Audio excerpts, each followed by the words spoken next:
को उम्मीद है कि आप सब लोग खैरियत से होंगे। सबसे थका देने वाली चीज़ यह है कि तुम एक मुलाजिम बन जाओ, सुबह 8:30 से शाम 4:30 बजे तक कैद में रहो। बाहर ज़िंदगी के खूबसूरत लम्हात गुजरते रहे मगर तुम इससे महरूम रहो। तुम्हारी पूरी जवानी इस चक्कर में गुजर जाती है। ना तुम बगैर इजाज़त छुट्टी कर सकते हो। अगर बीमार हो जाओ तो कोई तुम्हारी बात का यकीन नहीं करता जब तक तुम मेडिकल रिपोर्ट न दिखो। कभी के बाद चेहरे पर साफ बीमारी के आसार होते हैं, फिर भी तुम्हें डॉक्टर के पास भेज दिया जाता है ताकि यकीन आ जाए।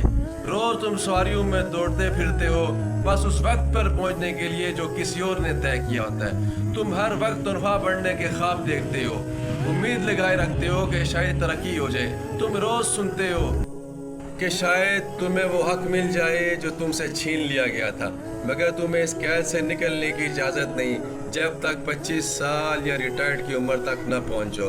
जब वो दिन आएगा तुम्हारे साथी जश्न मनाएंगे तुम्हारे रुखसत होने का, तुम्हारे बूढ़े होने का और तुम्हारे मरने के करीब आने का।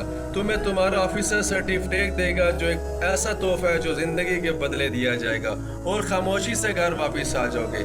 अगली सुबह महसूस होगा कि बच्चे इस घर में नहीं हैं, बीवी बूढ़ी हो चुकी है, इसके बाल सफ़ेद हो गए हैं। तुम इसके चेहरे को गौर से देखोगे, हैरान होगे और खुद से पूछोगे ये सब क्या हो गया है।